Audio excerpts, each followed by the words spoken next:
Próxima propriedade periódica é a energia de ionização. É a energia necessária para a retirada de um mol de elétrons de um mol de átomos no estado gasoso. Essa definição está bem formal, mas para o nível médio, embora vocês sejam técnicos, quando você pega um átomo no estado gasoso, a energia necessária para você arrancar um elétron dele, essa é a energia de ionização. Mas, por definição, é a energia para um mol de átomos, tudo bem? É quando de você tirar um mol de elétrons de um mol de átomos estando no estado gasoso. Essa energia é chamada de energia de ionização. Sem essa energia mínima, você não consegue retirar essa quantidade de elétrons, tudo bem? Exemplo aqui, o cobre. O cobre, para tirar um mol de elétrons dele, precisa dessa magnitude aqui, de 643 kJ, por mol de elétrons, tudo bem? Só que interessante que para você tirar o segundo elétron do cobre, vai precisar de uma energia muito maior. Então, quanto mais elétrons você vai retirando, vai ficando mais difícil ainda. Porque, lembre, quando você tira o primeiro elétron, o raio vai diminuir. Então, agora o elétron vai estar mais próximo do núcleo. Então, a carga nuclear efetiva vai ser maior ainda. Então, vai ser mais difícil ainda você tirar esse segundo elétron.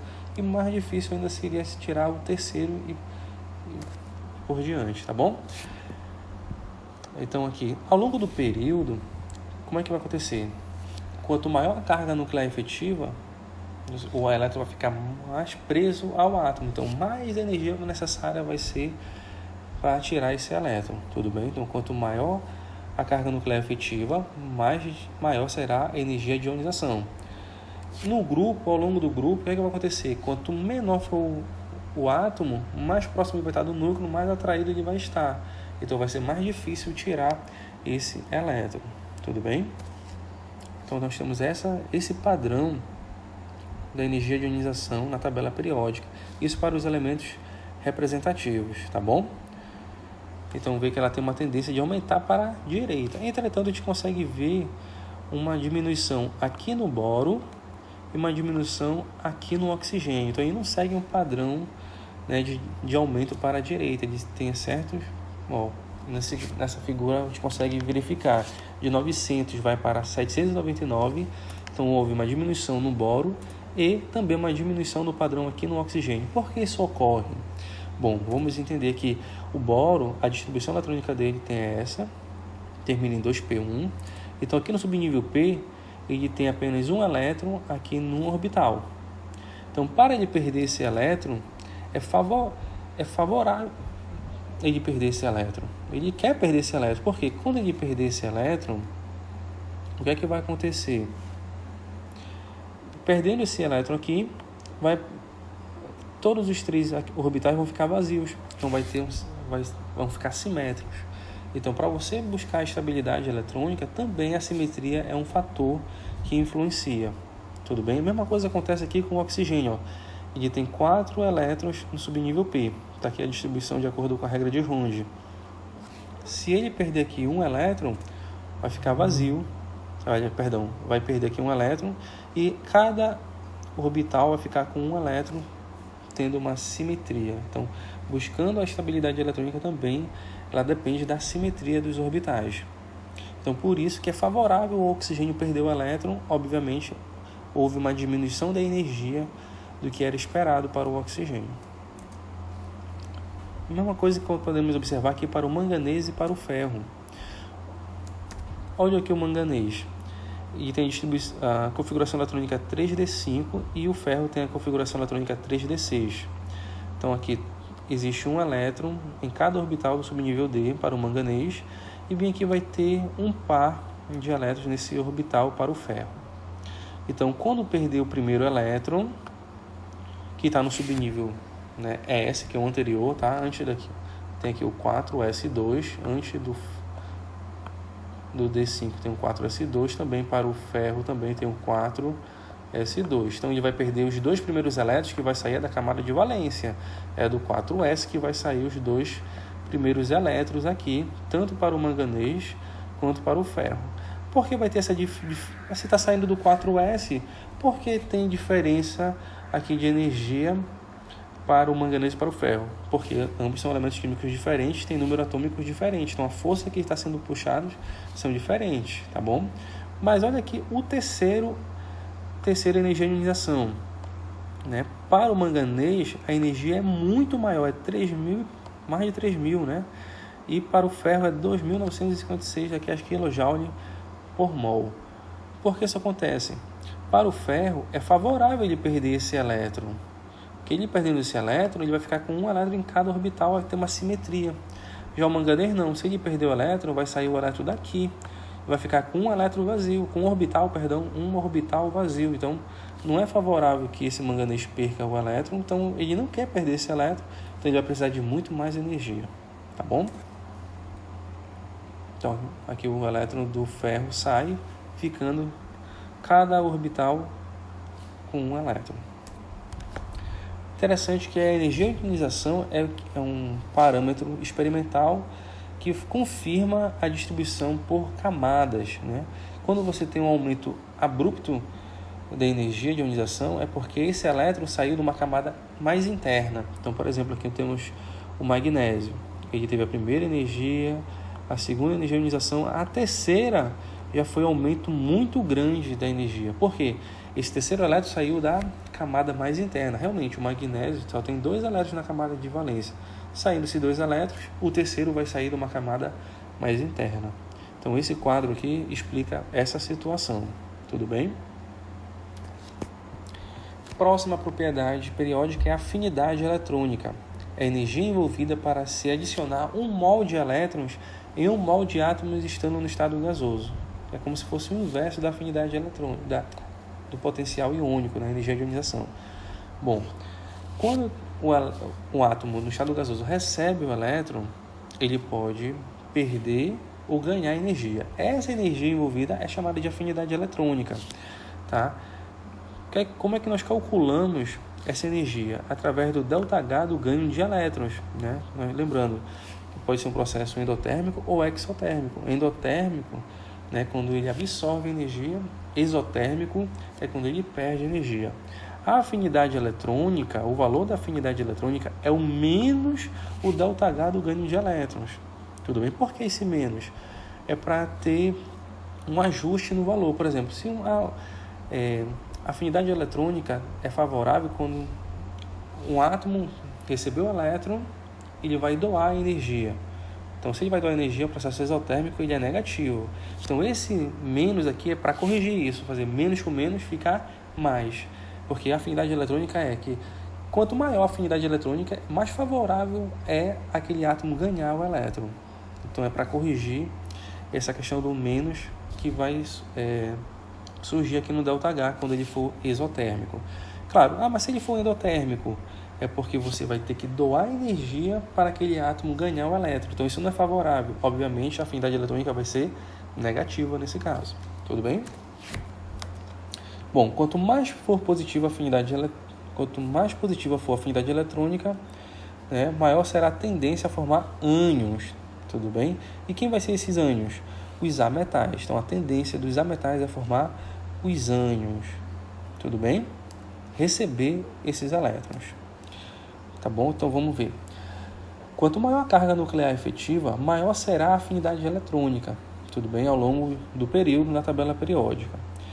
Tá? E em relação ao grupo, quanto mais camadas eletrônicas tiver aquele átomo, maior vai ser a afinidade eletrônica. Por quê? Quanto mais camadas eletrônicas tiver, ele ao receber o elétron, esse elétron vai ficar mais distribuído, melhor distribuído naquela nuvem eletrônica. Tá?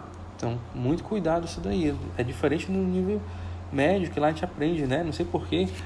A afinidade eletrônica cresce da esquerda para a direita e de baixo para cima. Mas não, é de cima para baixo. Tudo bem? Muito cuidado essa situação. Bom, aqui nós temos uma tabela, tá? Que aqui está em forma de ΔH de ganho de elétrons, que nós temos uma situação peculiar aqui com o berílio. Olha, ele é positivo aqui e também o nitrogênio. Por que ele vai ser positivo? Tudo bem? Ou seja, a afinidade eletrônica dele vai ser negativa. Ele não quer ganhar o elétron. Por que será? Bom, o que acontece? O berílio tem essa configuração eletrônica aqui, né? 1s2, 2s2. O 2p e não tem nenhum elétron. Tudo bem? Só tem 4. O número atômico dele é 4.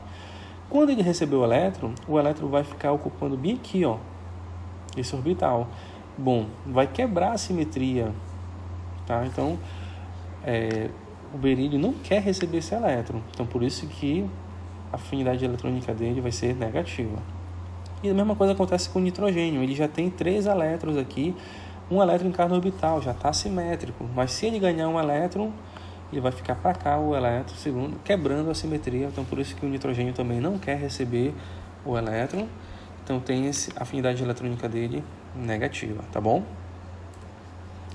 A simetria dos orbitais tem forte influência nos valores da afinidade eletrônica, como nós explicamos, tudo bem?